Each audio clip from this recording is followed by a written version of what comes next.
Hi, everyone. Welcome to the 39th Public Interest Environmental Law Conference. My name is Megan Sweeney, and I'm one of the conference co-directors and moderators of this panel. Thank you all for being here. I'm going to be dropping a link in the chat. So if there are any legal professionals who are watching this panel is not CLE accredited, but we have a lot more panels that are CLE accredited coming up in the future. So check out our brochure for that. And if you plan to attend any other CLE accredited panels, please look at this Google Sheet as it outlines like all the forms you need to fill out and the whole accreditation process. And with that, I'll introduce our amazing panelists today. They're both interns from the Coral Restoration Foundation in the Florida Keys. There's Tessa Markham. She's a recent graduate of Skidmore College, and she has a BA in English and Environmental Studies. She grew up in Wilton, Connecticut, and she's been diving since 2014, always been really passionate about climate change and conservation. And she actually spent a month in the Yucatan Peninsula conducting research on coral reefs. And she actually got to publish a short story about coral bleaching, and it's published in volume 5 of the Oakland Arts Review in 2020. And her capstone thesis really built upon this theme, and she wrote a collection of short stories that detail and exemplify climate change-induced environmental damage through a narrative lens. And then we have Molly Whiting. She's from Traverse City, Michigan, and she's been scuba diving since she was 12. In 2018, she volunteered with Give International Volunteers down in Little Corn Island, Nicaragua, where she worked on marine conservation, and she gained a vast array of knowledge in coral identification and health and invasive species removal, as well as planting artificial reefs. And in the spring of 2020, she graduated from Grand Valley State University with a degree in natural resource management. And with that, I'll hand it over to our panelists. Thank you so much. We're gonna share our screen for you so you guys can all see our presentation. There we go. Perfect. Everyone, all right. So yes, as Megan said, we are interns at CRF. I didn't actually start to dive until I was in high school. And that was when I saw reefs for the first time. And then 2 years later, I went back to those same reefs to dive again, and they had fallen completely silent. And that was when I realized that I wanted to do something about it, which is what brought me to CRF so that I can eventually go into science communications. And kind of along the lines of Tessa, I have been diving for a couple of years now, started when I was 12. And just over the years of diving and going to my favorite reef spots, I've noticed the degradation of the corals and really just wanted to make a difference and start a career with reef conservation. So that's why I'm here today. So a little bit of background about, sorry, I'm trying to make sure we can change slides. Oh, that was too many. There we go. Alrighty. Sorry, a little bit of background about coral reefs and sort of what they are. They have actually been around for about 500 million years, making them one of the oldest and most biodiverse ecosystems on Earth. They have survived all 5 of the last mass extinctions. And because 5 million is such a massive number and so hard to actually visualize, corals have been around longer than land plants, and they've been around about 6 times longer than the time it's been since the dinosaurs went extinct. Keep trying to use the buttons. However, since the 1970s, so only in these last 50 years, the reefs have gone from what you saw in that last slide to what you see here. This is called a rubble field. A rubble field is essentially a coral graveyard. Reefs are the most threatened habitat on Earth, and stony corals are one of, if not the most at-risk group of animals facing imminent extinction. Every single species of stony coral is on at least one international endangered species list. We have lost more than half of the world's corals in these last 30 years. And in our lifetimes, in the next 80 years, all shallow water corals very well might go extinct.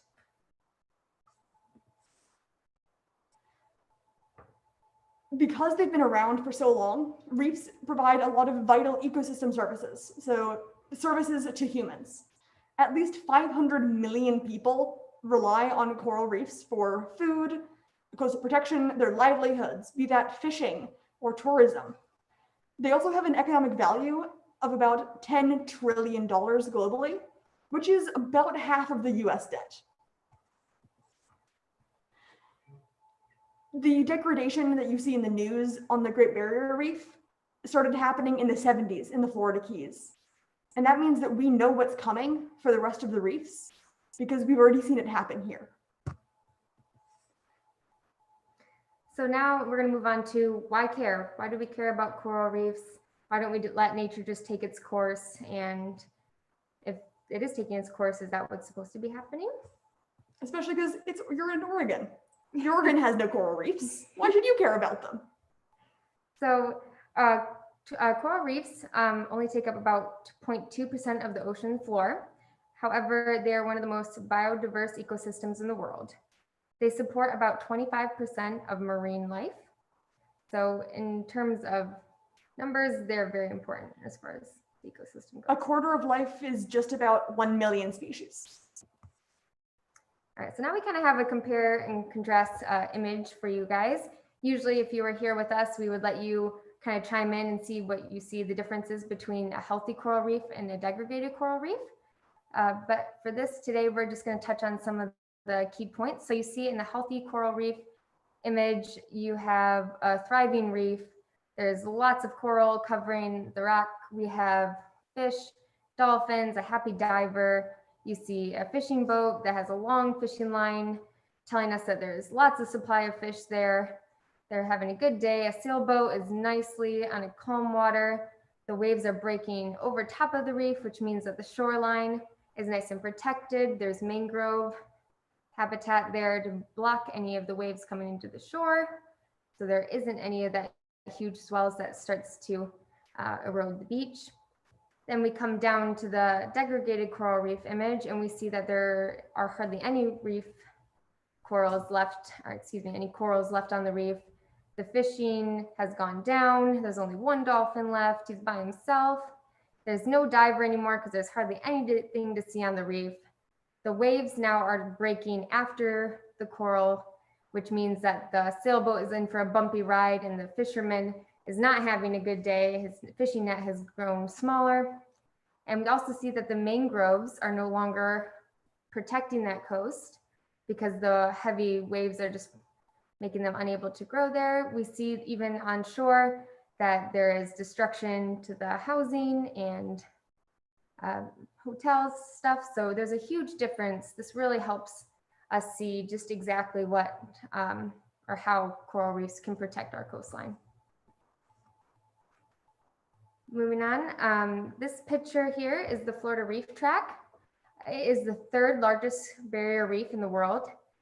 The second, or the other two are the Great Barrier Reef and the Mesoamerican. It is the only barrier reef in the United States, and it is 360 miles long. So this image right here, where the white line is, the arrows are showing, is actually only 110 miles, which is less than a third of how long it actually stretches for. So that kind of puts it into perspective on just how large this barrier reef is.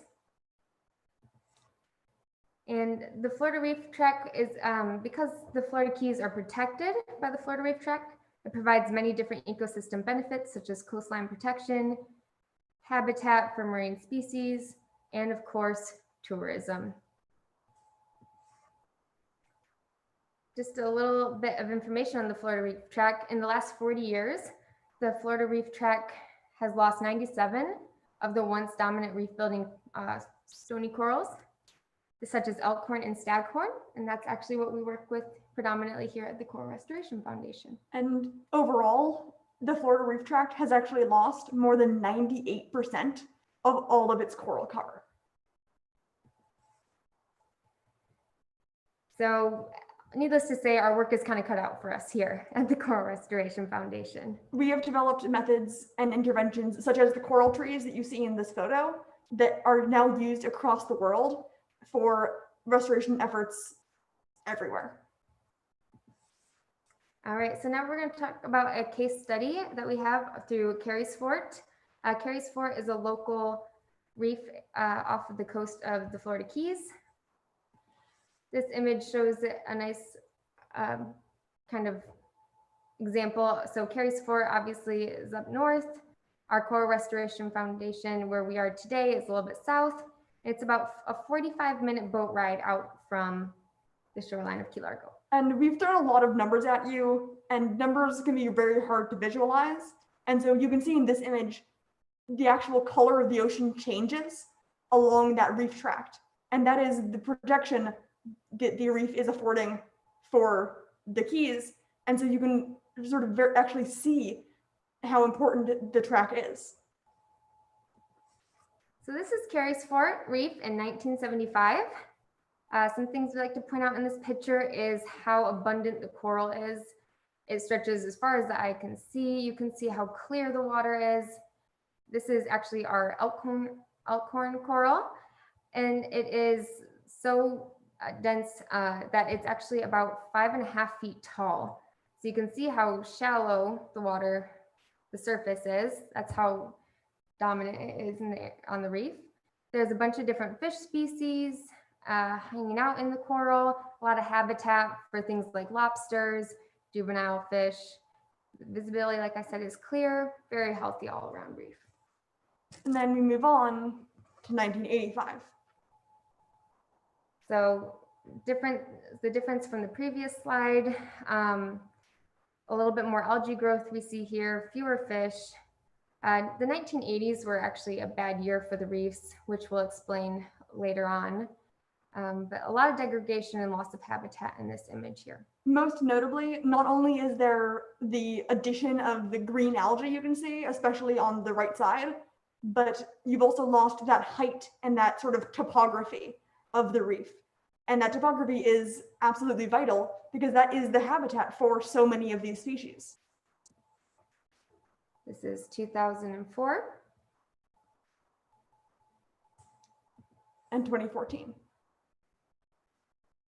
Again, this is a rubble field. These are the reefs that we dive on now.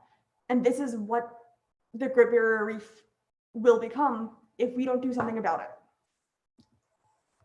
This side-by-side image really helps you see just how in those couple years, how much it has degraded. And appreciating especially that they've survived 5 mass extinctions. And in just 40 years, this is what human activity has done to the reefs. There are 2 sort of categories of stressor. There are local stressors and there are global stressors. Local stressors are things like human impact that might be damage from fins from snorkeling and diving. It could be people taking things off of the reef as souvenirs, or fishermen anchoring poorly and the anchor landing on the reef and dragging through hundreds of years of growth. There's also the danger from the disappearance of herbivores, which has in large part been a result of overfishing. However, like we mentioned earlier, the 1980s was a bad decade. There was a disease event in the 1980s that wiped out or nearly wiped out the populations of long-spine sea urchins. They had been the main grazer of algae. And so once they were decimated, the algae was suddenly able to overgrow, and this caused what's called a phase shift from a balanced ecosystem to an algal-dominated one. Further, there's always development and pollution, especially somewhere like the Florida Keys. Everyone wants to live here. Who wouldn't want to live here? But the problem with all that development is that we get nutrient runoff and sedimentation. And you might think nutrient runoff, like that's good, right? Nutrients are healthy. But the problem is that corals actually live in a very low nutrient environment. So when they have that extra input, it's actually very damaging to their systems. Furthermore, also in the 1980s, there was a whitepox disease outbreak. It was responsible for 90% of the coral death in that decade. We can't be certain, but there have been correlations to the lack of a sewage system in the Florida Keys. But again, it was just an unfortunate coincidence that it happened at the same time as the disease event with the urchins. Finally, and something that is easiest to correct in your everyday life, is actually sunscreen. Most conventional sunscreens have a lot of chemicals in them that are a little bit damaging to us, but lethal to corals. These are chemicals like oxybenzone, avobenzone, oxinoxate. My rule is, if you need to think about how to say the word for more than a second, probably shouldn't be in your sunscreen. But sort of a good image for what it does to the coral, if it is a motivator for buying reef safe sunscreen, is it makes them grow their skeleton too soon. That's like if your spine grew out and encased you. That's what the chemicals in the sunscreen do to the coral. I mentioned that there are global stressors, but I actually was grammatically incorrect. There is a global stressor. Climate change is the single greatest threat to the world's coral reefs, and it is anthropogenic. It is our fault. The two main effects of climate change that are most damaging to coral are ocean warming and ocean acidification. While yes, corals do bleach every summer, those are short bleaching events. The regular increased warm water events that are happening every summer and now into the spring and into the fall cause mass coral bleaching that the coral isn't able to recover from. This happens because the zooxanthellae, the algae that lives inside the coral, gets so stressed that they evict themselves, and this will eventually cause the coral to starve to death. If the water comes back to a normal temperature, the zooxanthellae will return. But the problem with these sustained warm water events is that the zooxanthellae are gone for so long that by the time the water is back to a normal temperature, the coral has already died. The second effect is acidification. Coral builds a calcium carbonate skeleton. That's essentially limestone. If you've ever done a limestone and vinegar experiment of any kind, you see the fizz that happens. And that's what's damaging to the coral, because not only does it make it harder for the coral to build their skeleton to begin with, but it also makes the skeleton weaker and harder to maintain. The ocean has gotten more acidic by about 30% in the last 50 years. And the ocean is warmer by 1 full degree Celsius than it was 100 years ago, which might not seem like much, but the average Florida summer, the water temp has gone up by more than 2 degrees Fahrenheit since the 1980s. That's a rate of change that is not sustainable for these animals. Something has to change. Large-scale, massive action is absolutely required to save the world's coral reefs, because if this is the mass extinction that wipes them out, this time it would be our fault. So thank you everyone who's watching this and caring, because you're part of this action and we can't do anything without your help. But that said, how is it that we do it? Now that I've appropriately depressed you all, let's talk about how to make it better. Coral Restoration Foundation is the world's largest nonprofit marine conservation organization dedicated to restoring coral reefs. We have 3 tenets or 3 pillars of our organization: restoration, education, and science. We work primarily with staghorn and elkhorn coral. Those are the top 2 corals. We also do some work with boulder coral, the third photo. Staghorn and elkhorn are both listed as critically endangered on the IUCN Red List of endangered species, making them 1 step away from extinction in the wild. And while we do focus on these 3 species, we do actually work with 11 in our nurseries. We developed the coral tree, as I mentioned earlier, and this is what it is. It is recognized as one of the best methods for growing large quantities of certain species of coral, like staghorn and elkhorn, quickly. Each tree holds up to 60 coral. I want everyone to just pick in your head your favorite coral. I like the little finger on the top branch right near the trunk. That's my favorite. I want everyone to look at that coral. Keep your eye on it, because this is that tree 9 months later. Can you find it? We've found that coral on these trees grows at almost twice the rate it does on the reef. There are many reasons for this, but it might be they have more access to food and they have less predation because we actually are taking care of them while they're in these nurseries. Our first corals, when we started these nurseries in 2007, came from the wild. We use a method called propagation. Propagation is asexual reproduction. Essentially, we break off a part of the coral and it grows into a new coral. That's like if I cut off my arm and then a new me grew from the arm, and now there's 2 of me. That's what propagation does. Now, because of this method, we actually are fully self-sufficient and no longer have a need to harvest wild corals, though we will sometimes for restoration and conservation efforts. But this also means that some of the genotypes, so some of the sort of specific sorts of coral that we have in our nurseries, no longer exist in the wild because they've gone extinct in the few years since we gathered them. This is why we have our genetic bank.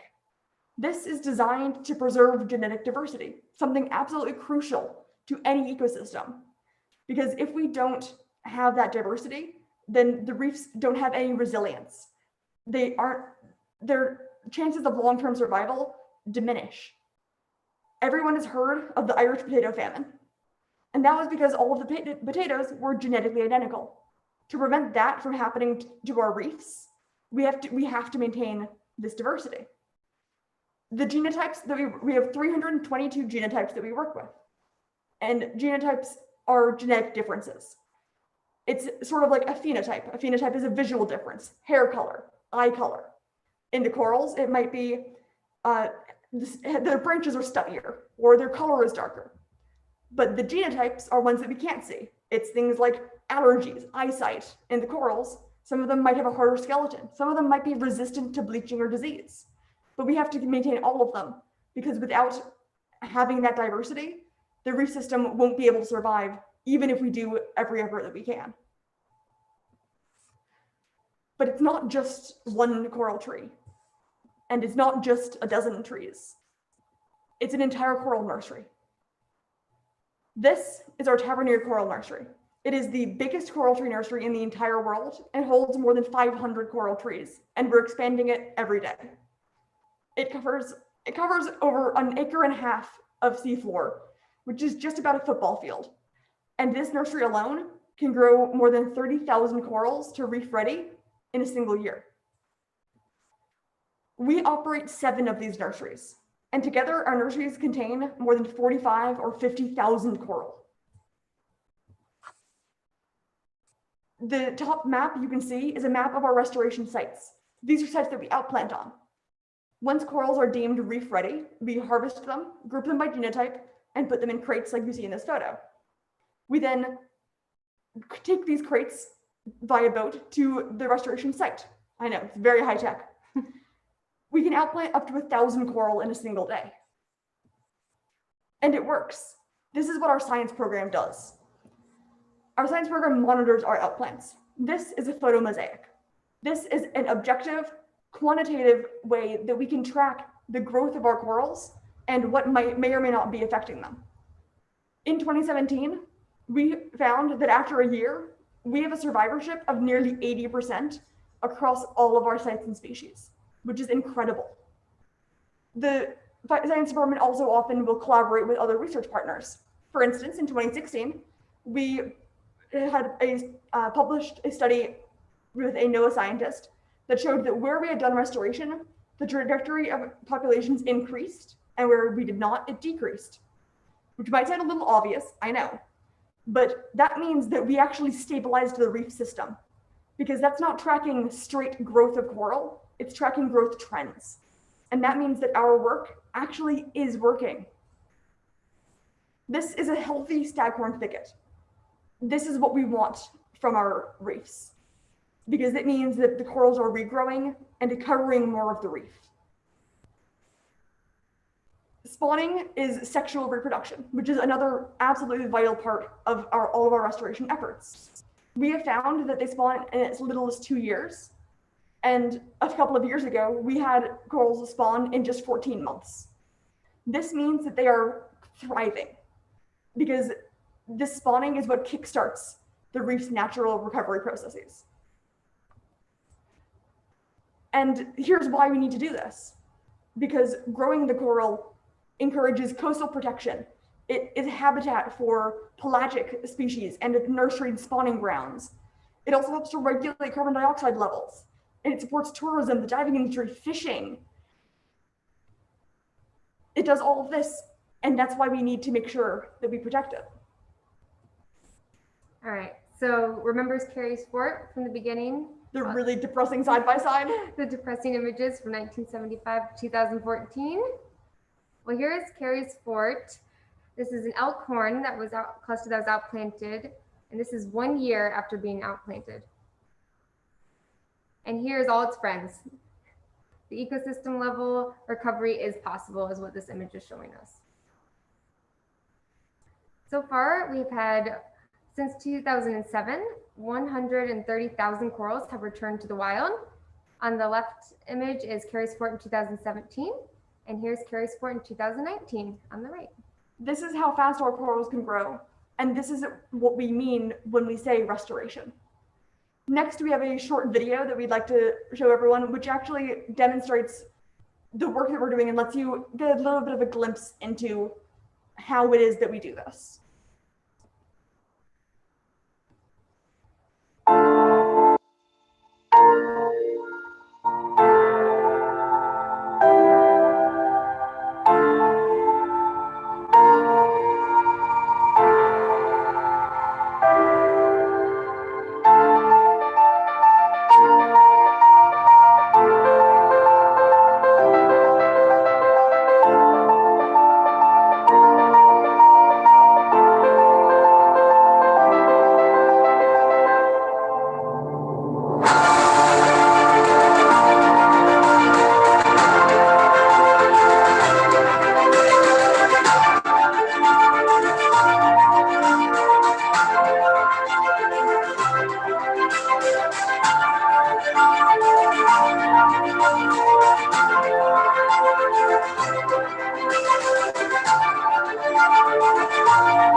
All right, so now that we've talked about everything that we do, let's talk a little bit about what you can do. So one of our big points here at Coral Restoration is being an ocean steward. So here's a list of a couple different things that you can do to reduce your carbon footprint and help with restoring our reefs, just something you can do even though you're all the way out in Oregon.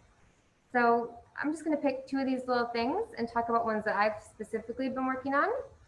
Personally, I've been trying to reduce my single-use plastics, which I know in today's day and age can be quite hard. Everything seems to come in plastic of some form. One thing I found are reusable plastic baggies. A really cool product is the stasher bags. Those are really nice. They're like a silicone reusable plastic bag. That helps me for my lunch sandwiches and just day-to-day snacks. And also, I have been trying to reduce my carbon footprint. Things like carpooling to work, biking, public transportation. So those are just a couple examples on what you can be doing in your day-to-day life to help be an ocean steward. I find that being plastic free can be very difficult. So what I do instead is I think more about what I eat. So when I'm buying fish in a restaurant or at the grocery store, I like to use an app by Monterey Aquarium called Sustainable Seafood. What you do is you put in the fish that you want to eat, and then it'll tell you whether or not that's an actually sustainable choice for you to be making. I also go try to avoid meat a few days a week, make sure I'm not making any extra food waste. And again, making sure I'm using reef safe sunscreens. If you don't know where to find them, you can go onto our website and we sell a wide variety of different kinds of sunscreen. But honestly, the biggest thing that we want you to do is to spread awareness, because we're only one organization and the reefs are everywhere. And so what we want you to do is to tell your friends and family about how they should care about the reef and why they should care about the reef. And see if you can convince them to remember their reusable bag when they go to the grocery store. Or maybe we shouldn't take 2 cars to go to that movie tonight. Little things like that.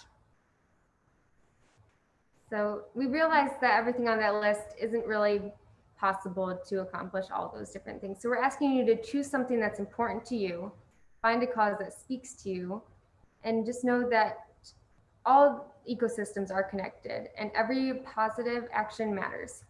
So find something that you're passionate about and really dive into that one thing. Because even if your local area is Oregon, or if it's New York, or if it's Canada, or wherever it might be, find something in your area that you care about and make a difference with that one. Because making a difference there will make a difference here. You just might not see it. And all this is to say, please get involved. If you ever find yourself in the Florida Keys, we offer dive programs, which are one-day experiences where you get to come out with us and go to our nursery and go to our reefs and actually put coral back onto the rubble fields. If you know that you're going to be in the Keys for a while, or if you're going to move here, we also have a volunteer program where you can come out on our boats with us and do this work on a much more regular basis. We also are going to be hosting Coralpalooza. It is going to be on June 5th and 6th of this year, and it is the world's biggest coral restoration event, and it's going to be one of the biggest virtual restoration events in the world. We have something called First Alert on our website, and then when we are opening that registration for this event, you'll receive a notice 2 days before anybody else. This event will be online, digital on June 6th, and in person on June 5th. And while we are still trying to figure out how the in-person event will work, because it's COVID times, it's going to have to look different from usual. If you sign up for that First Alert system, you will get updated on all things Coralpalooza 2021. Also, please try and show your support. We have a lot of merchandise that is very wonderful. It's a great conversation starter.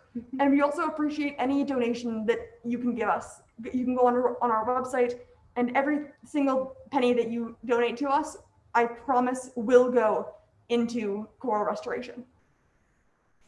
And finally, keep in touch. If you're in the area, stop by, say hello, follow us on all of our social media. We do field update Fridays. It's very fun.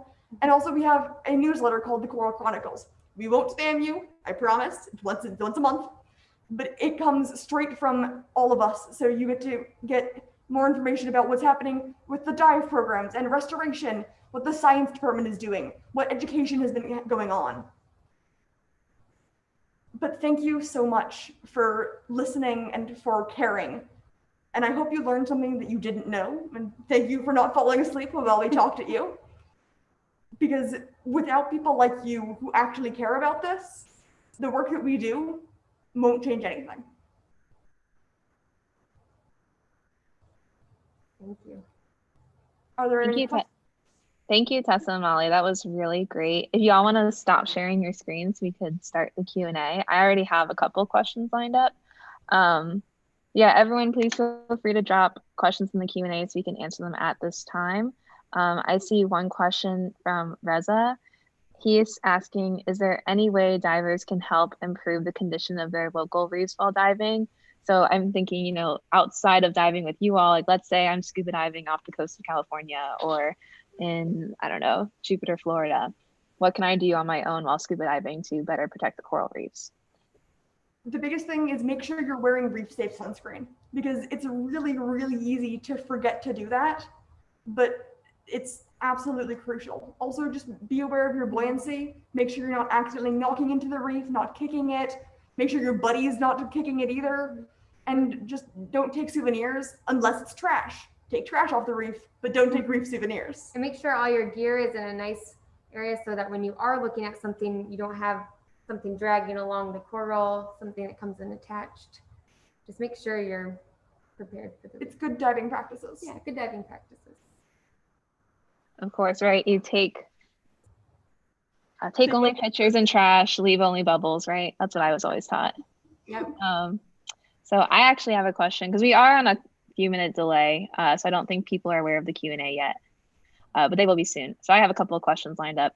I was gonna ask, I was looking at those coral trees, and I was wondering, how do they withstand hurricanes? Have you all, especially I remember Hurricane Irma in 2017. That was a doozy. We lost a bunch of trees.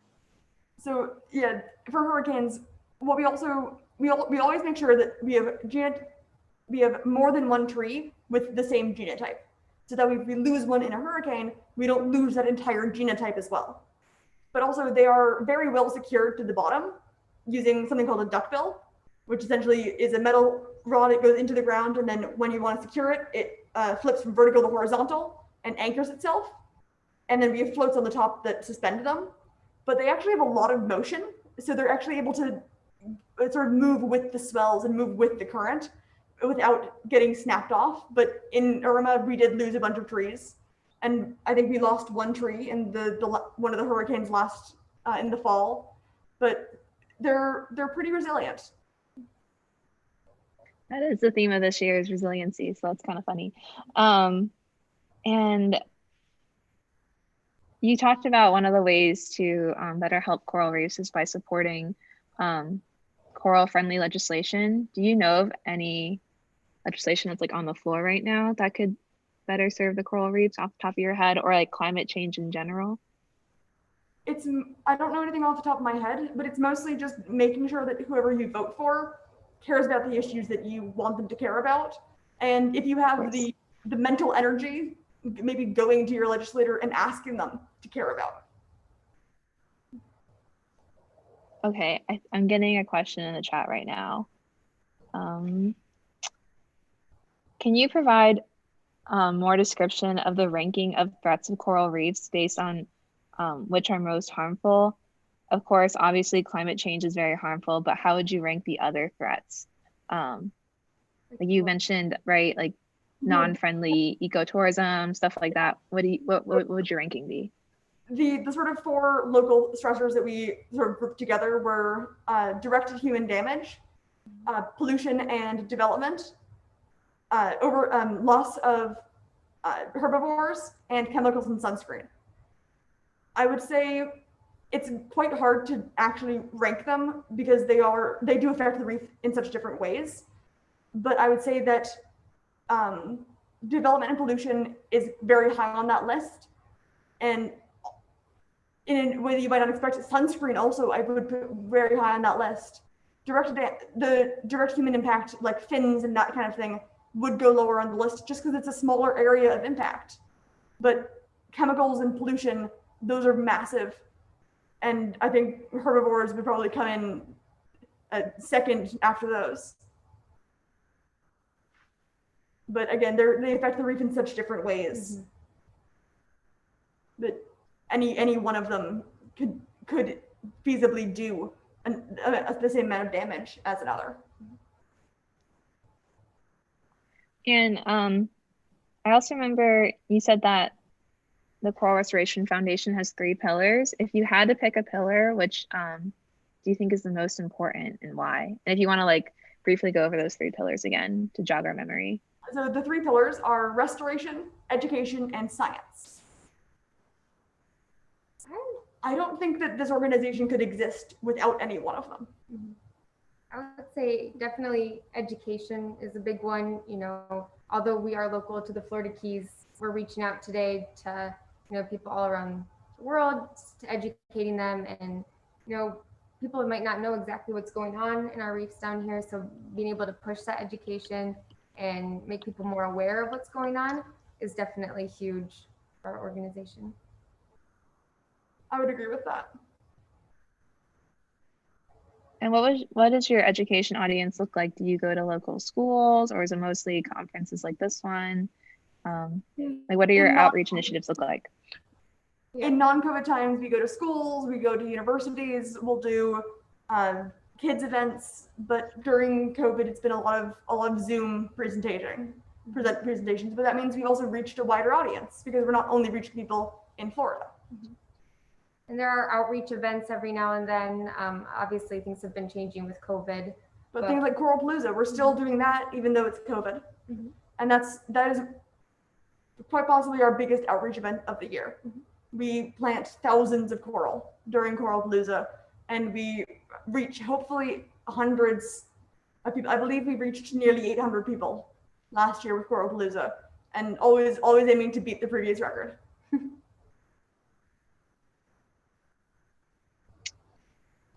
All right, I'm just looking over the Q&A one more time. These are great questions. They are. They are. They're unexpected questions.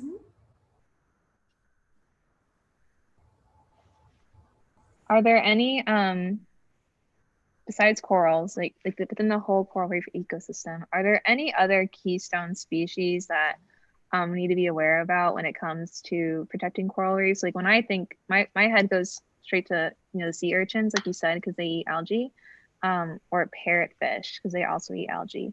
So are there any other species you know of that we should really be cognizant of when we're advocating for to protect coral reefs? That's a hard question because they do support so many different marine species. I would say if you're trying to think of other initiatives, overfishing is one that you can very easily sort of advocate against, but equally mangroves. Mangroves and coral have it's called a positive feedback loop. The health of one feeds into the health of the other. And so healthy coral reefs allow for the mangroves to exist because they prevent that coastal degradation. But the mangroves also provide vital habitat for a number of these species that then live on the coral reef after they've spawned. And so if you're trying to think of initiatives, I'd say overfishing and mangroves are two worthwhile ones. That's good to know. And then also, do you all communicate any of the research you do or the science with local policy workers or legislators to get, laws and legislation enacted to better support your initiatives? We do try to sometimes, but a lot of the work we do is part of the Florida Keys National Marine Sanctuary. And so most of the sort of legislation that we would want implemented is already a part of the sanctuary. And so there isn't as much of a need for it. We are trying to expand outside of the sanctuary. And so I think that working with policymakers is going to become a bigger part of what we do. But as of right now, it's not a significant portion of our work. Okay, I think those are all the questions we have. Do you all have any final thoughts? Oh wait, just kidding. One more question. Where do you recommend diving in the Keys to see coral reefs with safe sunscreen, with coral reef safe sunscreen, of course, and no fin damage or collecting souvenirs? It's kind of funny. I mean, I can tell you what my favorite spots to dive are. I really enjoy Horseshoe Reef. It's on the southern end of Elbow. I've seen some really, really gorgeous elkhorn on Horseshoe, and by gorgeous I mean like dinner table sized pieces of elkhorn, and ones that are still alive. Very important distinction. They're still alive, and so I really enjoy Horseshoe. I've only been down here since January, so I haven't been able to explore quite as much as Tessa here, but there are a lot of cool wrecks too that are interesting and fun to see. You'll see different kinds of coral on those, but the Spiegel Grove is a good one. The Duane is a very nice one. Those are both deep wrecks. Those are fun, but as far as coral goes, our nurseries are pretty cool. They're booming with coral, so. And you can always go to the sites that we've outplanted at and go actually see our outplants. There was an app that I didn't touch on very, very much, but we have an OK Coral app. And if you ever go diving and you see any of our outplants, you can take a photo of them and upload them to our app. And that actually helps us with monitoring.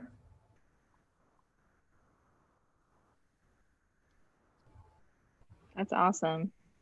I think that's all the questions we have then.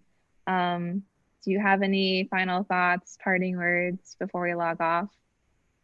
Just another thank you for Yes, thank thank you you. everyone who watched and cared enough to be a part of this. Yeah, and inviting us to be part of this program today. No, thank you all for coming. That's one of the few benefits of the Zoom life is that we're able to get people to come out who normally couldn't come because of the distance barrier. So I love seeing the Florida representation and coral reef representation at this conference. And I learned a lot, and I hope everyone else learned a lot too. I'll give it like 30 more seconds to see if we get a last minute question since we are on that lag.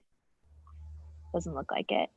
All right, well, with that, thank you all for coming. I'm gonna put the brochure in the chat so you all can check out the schedule for the rest of the day. We have a lot of great panels lined up, a lot of which are CLE credits, accredited or pending CLE accreditation, excuse me. So if there are any attorneys in the audience, feel free to rack up those credits, fill out that job form that's listed on the Google Doc. Thank you all for watching.